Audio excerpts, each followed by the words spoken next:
My boyfriend of 5 years has asked me to move in. Even though I realize it will be exciting, it's not even the reality. Sometimes it's the things that I worry about that may not even be realities. Oh, they'll be realities. That's what I mean. I know. So I guess what you might want to say is, let's wait a little while till I work the bugs out of these things. Right. Well, interestingly enough, my landlord just told me 2 days ago that they're selling the house. So I would love to keep on working on getting out of my own way. And perhaps if there is maybe a focus reel that you can help me with, because even though we're very different, I do believe that I'm at a point where I can let go of some of these thoughts or trying to maybe expect the wrong thing. The focus that is relatively new to this conversation, that you may not have been considering as much of some of the other things that we've talked about, is the subject of the path of least resistance.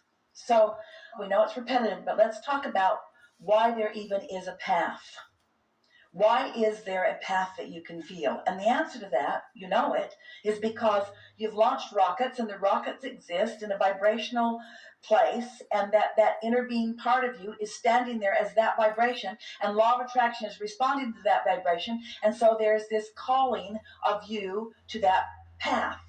So the path of least resistance matters because it's the you coming together with you. It's the satisfying of all your hopes and dreams. It's the fulfilling of your reason for being here. In other words, it's really a big deal, this coming into alignment. Sometimes you call it a homecoming. Sometimes you call it that place of alignment. We say things to you like alignment trumps everything, that nothing is more important than that you get into vibrational sync with who you are. So path of least resistance really matters. So you're moving through life experience, having lots of experiences with many different people, and some of them are more difficult than others. And so most people are looking for compatible partners because they're looking for conditions that are not just tolerable, but hopefully sweet conditions. In other words, let me find someone to live with who likes the same things I do and is orderly in the same way that I am and has a similar care about decor and has a similar body chemistry, has a similar timing clock. In other words, you don't want to be with someone who stays up while you sleep. So there are all these points of compatibility that so many people are believing that is the basis of a good relationship. And what we're wanting to introduce in a really strong way to this conversation is those things don't matter nearly as much as your ability to stay in alignment with who you are, because that's the path of least resistance. The path of least resistance is about your alignment and only about your alignment. The path of least resistance isn't about compatibility with this and this and this and this and this, because in your alignment, you will have such a strong point of vibrational attraction that you will evoke from almost anyone things that are a vibrational match to you. So a lot of people are giving a lot of lip service to things like path of least resistance. Esther was delighted when she heard us begin talking about unconditional love. And she really liked it when we began talking about path of least resistance. And she felt sort of validated and vindicated when we said, if someone's giving you a lot of trouble, just fire them. Because it certainly feels like the path of least resistance to not keep tripping over the incompatibility that you find. But the thing that matters so much, you've already found enough compatibility that you've been together for 5 years. So there is clearly something stuck in both of your vibrational craws. In other words, there's quite a bit going on vibrationally that has made you reluctant to do this sooner. And so that's why we think that before you actually take the steps, that you give yourself permission to take your path of least resistance, which doesn't mean control the behavior of another. It means you find a way of lining up with you no matter what. So what we're saying to you is you can find the path of least resistance if you can let the majority of the conditions of this cohabitation If you can let the conditions of this matter hardly at all, while the unconditions matter more. Now, we chose those words, or we directed a vibration at Esther so that she could find those words, condition and uncondition, condition and uncondition, unconditional alignment, unconditional love, because we want you to focus upon the vibrational translation into the emotion, not into the compatibility of the way you are cohabitating. Can you feel the difference? Yes.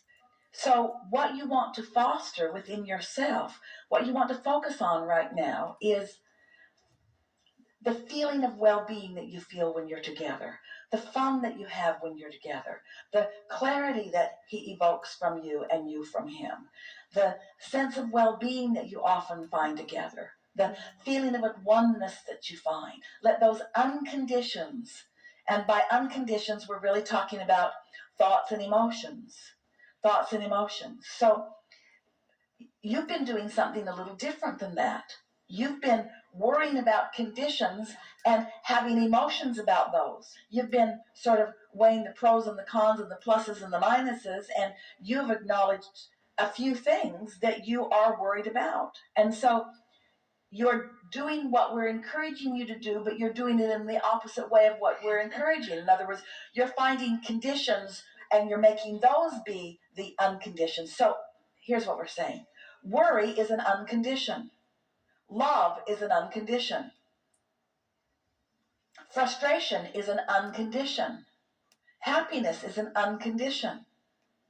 It's a response to a condition, but it's an unconditioned. Stay with us. We're going to bring you around to what we're wanting you to feel. So when you see something unwanted, you feel the emotion of negative emotion. When you see something wanted, you feel the emotion of positive emotion. But those are emotions that are conditional. Right. We want you to find unconditional emotions without the conditions. Can you do that after you've been with someone for so long? I believe that I can. But I have to learn to trust that I can do that. It's easier to do as a new person, isn't it? But as you say, I take myself with me if I go to a new person. You're going to take yourself with you with the old person, too. Yeah. So why not learn now to take myself? We're not trying to talk you out of this relationship. We're just trying to shake something loose within you to make you realize that you have habits of thought that are based on conditions that are not going to serve you. And you can't work your way out of that. What that always ends up being is a you need to be differently if we're going to cohabitate. You need to be different than you are. But that sort of makes you an oddball in the whole world, doesn't it? Because everybody sort of kind of needs to be different than they are. Have you noticed? Yeah. Almost everybody you know, it'd be better if they were different than they are. That guy would be darn near perfect if he was entirely different. That'd be the perfect relationship if everything about him was different than it is. So what we're wanting to convey, and we're taking our time in doing it, we want you to realize that the only relationship that really matters to you is the one between you and you. It's the one between the physical you, personality you, having the emotion and the thought right now you, and the you that's in your vortex. This is the relationship that you're working on. Every other relationship is insignificant by comparison. But almost everybody makes those relationships the condition by which they disallow their alignment, and then the way they feel is dependent upon the behavior of the other. So almost every relationship turns out to be me needing to control the behavior of you in order for me to feel good, which makes every relationship miserable at best and not lasting very long. Doesn't need to be that way. We don't mean to paint such a... So here's what we would begin to say to ourselves, if not to him, maybe to him, but to ourselves certainly. I'm really eager to enter into this new relationship. And I'm talking about the one between me and me, not between me and you. I'm entering into a new relationship. What do you mean? Well, it's occurring to me that I really want to discover what unconditional love really is. And so for just a little while, You're the condition that's keeping me from discovering what unconditional love really is. Because I don't want to be happy because you make me happy. I want to be happy. Because if I'm happy because you make me happy, then you damn well better always be making me happy. I want to feel good because I found a way to feel good apart from you. I don't want to give you the responsibility for me to feel good. I have to feel good. I want to feel good. And so I'm just going to give this a little time where I show myself that I am a happy person regardless of what you're doing. And once I've convinced myself of that, then let's be together and live happily ever after. Not because we make each other happy, but because we know how to be happy and we're together. Wow.